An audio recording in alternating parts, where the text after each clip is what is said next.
नमस्कार। पेश है इस हफ्ते का मुकाबला। मैं हूं विज्ञान प्रकाश। कोई लंबी चौड़ी बात आपके सामने नहीं करूंगा। मैं सिर्फ एक पॉइंट रखना चाहता हूं जिसको तमाम सालों से दिल्ली में हुई इस गैंगरेप की घटना से बहुत सालों पहले से मैं अपने कार्यक्रमों के माध्यम से, अपने कॉलम्स के माध्यम से उठा रहा हूं कि क्या वाकई इस देश के नेता पुलिस में तब्दीली चाहते हैं, पुलिस में बदलाव चाहते हैं। इस मुल्क में डॉक्टर मनमोहन सिंह, देश के प्राइम मिनिस्टर की लाइन है कि इस मुल्क में इकोनॉमिक रिफॉर्म्स की जरूरत है, यानी कि आर्थिक सुधारों की जरूरत है। हर क्षेत्र में सुधार की दलील और वकालत करने वाले लोग हैं। मैं जानना चाहता हूं कि आज तक पॉलिटिकल क्लास में बैठे लोग जो सत्ता चलाते, सरकारें चलाते, और यहां पर बीजेपी कांग्रेस का कोई प्रश्न नहीं उठता, जो केंद्र में सत्ता और सरकार चलाते हैं, जो राज्यों में सत्ता और सरकार चलाते, इन्होंने आज तक पुलिस में रिफॉर्म्स, पुलिस में बेहतरी को एजेंडा क्यों नहीं बनाया। मैं आपको इस कार्यक्रम के जरिए यह भी बताने की कोशिश करूंगा कि इस पर कितना कुछ कहा जा चुका है। देश की सर्वोच्च अदालत यानी कि सुप्रीम कोर्ट 2006 में एक ऐतिहासिक जजमेंट दे चुकी है, तमाम कमीशंस बैठ चुके हैं, लेकिन बड़ी खूबसूरती से, ऑलमोस्ट एक मकसद के साथ उसे नजरअंदाज कर दिया जाता है। सवाल सीधा सा है, क्या नेता कभी भी पुलिस की लाठी को अपने हाथ से नहीं जाने देना चाहते, ताकि वो पुलिस हमारे लिए अकाउंटेबल हो, उनके लिए अकाउंटेबल ना हो, शायद उनके लिए अकाउंटेबल कम हो। मैं आज को अपने पैनल से आपको मिलाता हूं, ये सब वो लोग हैं जिन्होंने इस विषय पर काम किया है, बहुत करीब से और बहुत गंभीरता से इस मुद्दे को समझते हैं। सबसे पहले त्रिनाथ मिश्रा साहब हमारे साथ मौजूद है, फॉर्मर डायरेक्टर हैं सीबीआई के। पुलिस कैसे काम करती है, उसकी फंक्शन में क्या खामियां, उनसे बेहतर इस बात को कोई नहीं जानता। सर्वेश शर्मा साहब हमारे साथ मौजूद है कि foundation for restoration of national values उससे जुड़े हैं, इन्होंने भी पुलिस की तब्दीली पर बहुत काम किया है। एनके सिंह साहब हमारे साथ मौजूद है, एक बहुत खास मेहमान। एनके सिंह साहब फॉर्मर जॉइंट डायरेक्टर हैं सीबीआई के, और इन्होंने उस पीआईएल को फाइल किया था जिसके बाद सुप्रीम कोर्ट से ऐतिहासिक जजमेंट आया। फॉर्मर डीजीपी उत्तर प्रदेश के प्रकाश सिंह जी के साथ उर्मिलेश जी, एक जाना माना चेहरा, एक पॉलिटिकल एनालिस्ट है, एक सीनियर जर्नलिस्ट है, सत्ता और सरकारों को बहुत सालों से एक करीब से देखते आए हैं। और नवाज कोतवाल जी हमारे साथ मौजूद हैं, जो police reforms coordinator of the Commonwealth human rights initiative, यानी कि लोगों की अपनी एक संस्थागत कोशिश है कि पुलिस में तब्दीली हो और बेहतर रिफॉर्म्स हो। मुंबई से हमारे साथ जुड़ रहे हैं टीएसआर सुब्रमण्यम साहब, जो कि इस देश के फॉर्मर कैबिनेट सेक्रेटरी। पॉइंट बहुत क्लियर है। उर्मिला जी, मैं आपसे शुरू करूंगा। नेता को पता है कि रिफॉर्म्स का मतलब क्या होता है पुलिस में। क्या यही वजह है कि इतने सालों के बाद भी आप गोलमोल बात करते हैं, आप इस तरह की बात करते हैं जी महिलाओं की संख्या बढ़ जाएगी और थानों में आप कोर एजेंडा को डिस्कस ही नहीं करना चाहते। मैंने तो आज तक किसी पॉलिटिकल पार्टी को नहीं सुना कि उन्होंने कहा कि अगले एक दिन तक संसद में सिर्फ इस बात पर बहस होगी कि देश की पुलिस देश के लोगों के लिए हो, हमारे लिए नहीं।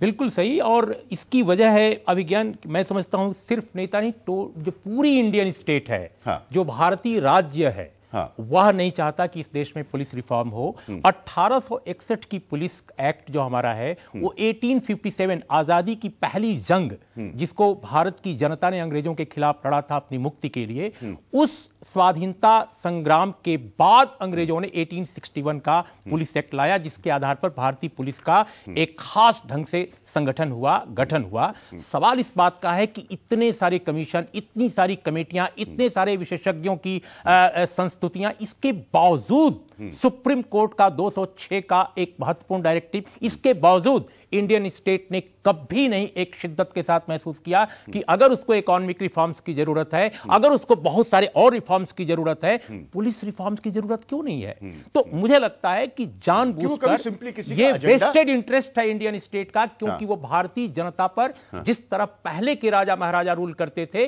और उसके बाद अंग्रेजों ने रूल किया, उसी तरह से एक पॉलिटिकल एलीट जो हमारे देश का पैदा हुआ है। एक आर्थिक एलिट, माने कुल मिलाकर आर्थिक कारोबार के जो बड़े लोग हैं वो जो इमर्ज किए हैं, इनका एक महागठबंधन है बहुत चंद लोगों का, बहुत चंद शक्तियों का, जो इंडियन माने भारत की जनता पर रूल करना चाहता है। और वो ये चाहता है कि कतई रूल करने वाली फोर्सेज को बदला न जाए। तो रूल करने वाली जो फोर्सेज हैं वो एक टूल की तरह हैं, एक उपकरण की तरह है इनके हाथ में। वरना क्या वजह है कि अंग्रेजों के जमाने के एक जो भी फेरबदल थोड़े बहुत हुए हैं वो बिल्कुल हूबहू उसी तर्ज पर हैं जो अंग्रेजों ने बनाया था। कुछ राज्यों ने किए हैं लेकिन वो मामूली फेरबदल हैं, वो क्वालिटेटिव डिफरेंस नहीं आया है। बड़े बदलाव मिश्रा जी। और मैं कतई भी सीबीआई की डिबेट पर नहीं आ रहा हूं, हम लोग सिर्फ स्टिक करेंगे पुलिस को। आपने और भी सीबीआई के अलावा बड़ी ऑर्गेनाइजेशंस को हेड किया है। पॉइंट ये है कि ये क्या है, ये लोग चाहते क्या है कि पुलिस एक तरह से कब्जे में रहे उनके? देखिए, कोई भी जो सत्तारूढ़ व्यक्ति है या दल है, समूह है जी, वो अपनी सत्ता में हिस्सेदारी नहीं चाहता। जो आपने बात कही वो मुनासिब कही कि जब आजादी मिली तो कोई व्यवस्था में मूलभूत परिवर्तन नहीं आया, कोई बुनियादी तब्दीली नहीं आई। गोरे चले गए, उनके जगह पे काले भूरे लोग बैठ गए और उनकी जो व्यवस्था थी, उनका जो तौर तरीका था शासन चलाने का, वो बरकरार रहा।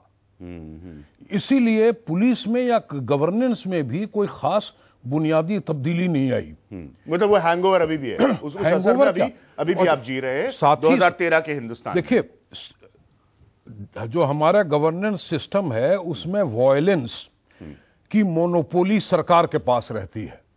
अगर हम वाकई डेमोक्रेटिक सिस्टम लागू करना चाहेंगे तो फिर पुलिस को बनना चाहिए पीपुल्स पुलिस, जो पुलिस जो बार-बार कह रहा हूं, हमारी पुलिस, आज जो पुलिस की व्यवस्था है, इस देश की जनता की एग्जीक्यूटिव पुलिस है। सर्वेश जी, मैं आऊंगा उसके बाद कि क्या इसमें उम्मीदें आगे क्या हो सकती है? आपको लगता है कि क्या वाकई कभी ये इस ताकत को हाथ से जाने देने चाहेंगे, जैसे उर्मिलेश जी ने कहा, जैसे त्रिनाथ मिश्रा जी ने कहा कि नहीं, सवाल ही नहीं उठता?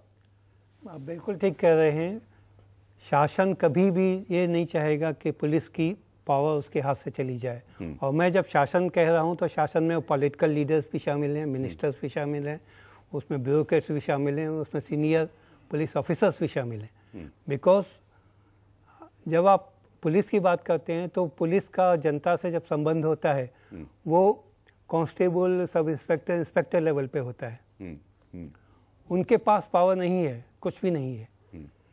पावर जिनके पास में है, जो सीनियर ब्यूरोक्रेट्स हैं, सीनियर लीडर्स हैं, सीनियर पुलिस ऑफिसर्स हैं, सारी पावर उनके पास है। और आप जब भी जाएंगे रिफॉर्म के बारे में बात करने, ये तीनों सेक्शन रिफॉर्म को करने से मना करेंगे।